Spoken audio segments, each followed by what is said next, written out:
अखाड़ा में इस वक्त की बहुत बड़ी खबर। मोदी सरनेम पर टिप्पणी मामले में राहुल गांधी को सजा मामले में आज मानहानि केस में राहुल गांधी को राहत मिली है। राहुल गांधी पर सजा पर रोक लगाई गई है। राहुल गांधी ने सजा पर रोक लगाने के लिए सुप्रीम कोर्ट में याचिका दायर की थी। मानहानि केस में राहुल गांधी को राहत मिली है। मानहानि केस में राहुल गांधी को बहुत बड़ी राहत सुप्रीम कोर्ट ने। विक्रांत यादव इस वक्त जुड़ रहे हैं डिटेल्स के साथ, बताइए दोष सिद्धि पर लगाई है रोक। विक्रांत, देखिए, बिल्कुल राहुल गांधी ने जो सुप्रीम कोर्ट में याचिका दाखिल की थी तो उस समय उन्होंने कहा था कि ट्रायल कोर्ट ने जब उन्हें सजा सुनाई तो उनके कन्विक्शन पर हाई कोर्ट ने रोक नहीं लगाई, बल्कि सिर्फ उनका जो सेंटेंस सुनाया गया था उस पर रोक लगाई गई थी। और अगर किसी सांसद की सांसदी चली जाए तो उसे कन्विक्शन यानी दोष सिद्धि पर रोक लगवाना जरूरी होता है। आज सुप्रीम कोर्ट से बहुत बड़ी राहत राहुल गांधी को मिली है, कांग्रेस पार्टी को मिली है, क्योंकि कोर्ट ने उनके कन्विक्शन पर स्टे लगा दिया है जब तक इस मामले की अपील पर सुनवाई होगी गुजरात हाई कोर्ट में। तो एक तरह से अब राहुल गांधी की सांसदी वापिस आना की संभावना बहुत ज्यादा बढ़ गई है। अब कांग्रेस पार्टी की तरफ से, राहुल गांधी की तरफ से अब लोकसभा स्पीकर को पत्र जाएगा जिसमें सुप्रीम कोर्ट के इस आदेश का हवाला दिया जाएगा कि उनकी कन्विक्शन जिसके आधार पर उनकी सांसदी गई थी उस पर अब सुप्रीम कोर्ट ने रोक लगा दी है, लिहाजा वो सांसदी वापस दी जाए। और चूंकि राहुल गांधी जिस क्षेत्र से सांसद चुनाव लड़ते हैं केरल की सीट से, वहां का अभी तक चुनाव आयोग ने कोई चुनावी कार्यक्रम भी डिक्लेयर नहीं किया है, वो सीट अभी वैकेंट है। तो कोई ज्यादा मुश्किल मुझे कानूनी तौर पर आते हुए नहीं नजर आ रही। तो निश्चित तौर पर राहुल गांधी के लिए बहुत बड़ी राहत है।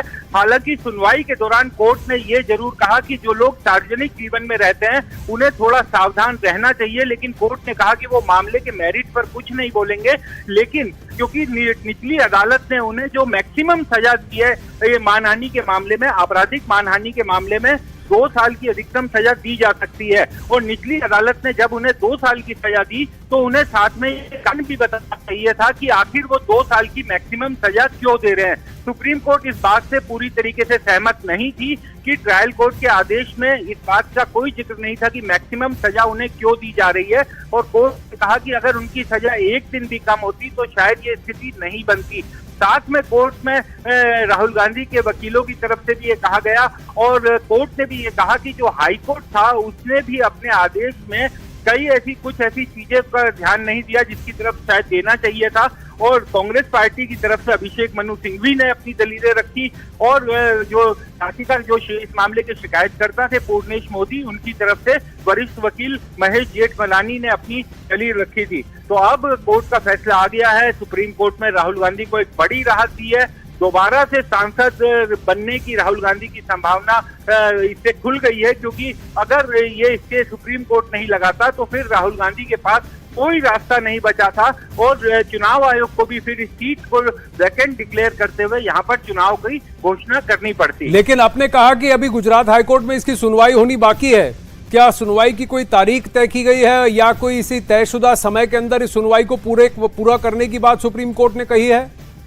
आनंद, इस तरीके का अभी सुप्रीम कोर्ट का नहीं आया है, क्योंकि जो अपील है वो हाई कोर्ट में पेंडिंग है। जब ट्रायल कोर्ट ने राहुल गांधी को कन्विक्ट किया था तो राहुल गांधी की सजा चूंकि 3 साल से कम थे इस अपराध में, 2 साल की सजा थी, तो ट्रायल कोर्ट ने उनको हाथों हाथ जमानत दे दी थी, वहीं से उनको दोषी करार देते हुए 2 साल की सजा सुनाई और साथ साथ उनको जमानत दे दी थी ताकि वो ऊपरी कोर्ट में अपील कर सके। हाई कोर्ट में राहुल गांधी जब गए अपील में सुनवाई के दौरान तो उन्होंने अपील के दौरान भी अपने कन्विक्शन पर स्टे लगवाने की कोशिश की, क्योंकि उनको जो सेंटेंस सुनाया गया था उस पर तो स्टे लग गया था, लेकिन जो कन्विक्शन था उस पर स्टे नहीं था। और जब तक कन्विक्शन पर स्टे नहीं लगेगा आपकी सांसदी वापस नहीं आ सकती थी।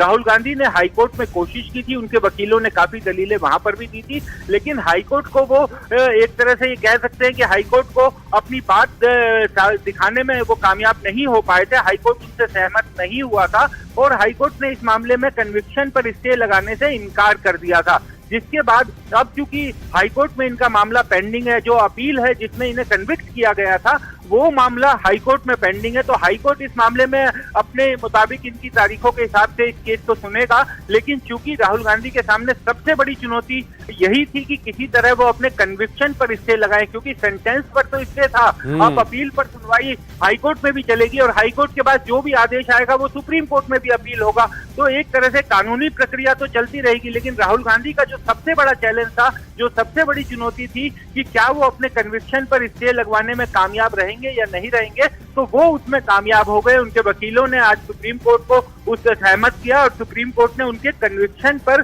स्टे लगा दिया। तो इसका मतलब विक्रांत, अगर सदस्यता पर क्या उनकी फिर सदस्यता वापस आ जाती है और अगर कोर्ट के आदेश अब स्पीकर तक पहुंच जाते हैं, तो क्या इसी सत्र में राहुल गांधी वापस संसद में दिखाई पड़ सकते हैं?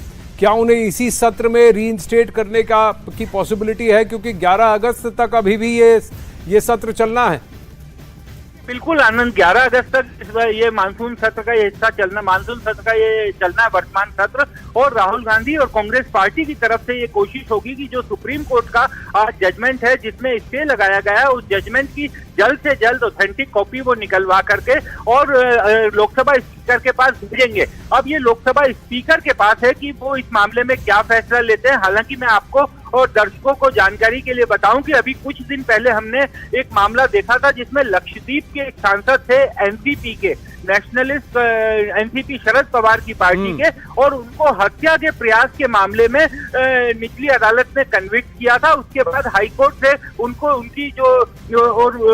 उनकी कन्विक्शन पर स्टे नहीं लगा था, हाई सुप्रीम कोर्ट से स्टे लगा था। बावजूद इसके उस समय उनकी जो सीट थी उसका चुनावी कार्यक्रम भी घोषित हो चुका था, चुनाव आयोग ने उसमें चुनाव की तारीखों का ऐलान कर दिया था। लेकिन मामला पहुंचा फिर से सुप्रीम कोर्ट में और सुप्रीम कोर्ट के कहने के बाद चुनाव आयोग ने अपने पैर पीछे किए और बाद में उनकी सांसदी भी बहाल हो गई थी। तो इस तरीके के उदाहरण है कि दोबारा से अगर आपकी सांसदी, आपके कन्विक्शन पर स्टे लगता है तो उस मामले में आपको राहत मिलती है। तो अब ये स्पीकर का प्रेरोगेटिव होगा कि इस मामले में वो क्या कदम उठाएंगे, कब वो फैसला लेंगे। लेकिन स्पीकर के पास पहुंचाने में कांग्रेस पार्टी जल्द से जल्द ये कोशिश करेगी कि स्पीकर के ऑफिस में वो अपना प्रतिवेदन दे दें, ताकि उनकी तरफ से ये कोशिश होगी कि जल्द से जल्द राहुल गांधी की सांसदी दोबारा से बहाल हो जाए। 8 का जो सबसेक्शन 3 है उसमें 2 साल का प्रोविजन है। यदि 2 साल से 1 दिन की भी सजा कम हो जाती है तो ये जो सेक्शन 8(3) सब सेक्शन अप्लाई नहीं होता है। और जब नहीं अप्लाई होता है, ट्रायल कोर्ट ने जो 2 साल की सजा दी है उसको उन्होंने डील नहीं किया आखिर मैक्सिमम सजा 2 साल की क्यों दी है। क्योंकि जो 499 है उसमें जो सजा का प्रोविजन है वो 2 साल, फाइन या बोथ है। और इसमें जो 2 साल की सजा दी है, 2 साल की सजा में ट्रायल कोर्ट ने उसको जस्टिफाई नहीं किया है बेसिकली कि 2 साल की सजा आखिर क्यों दी गई है।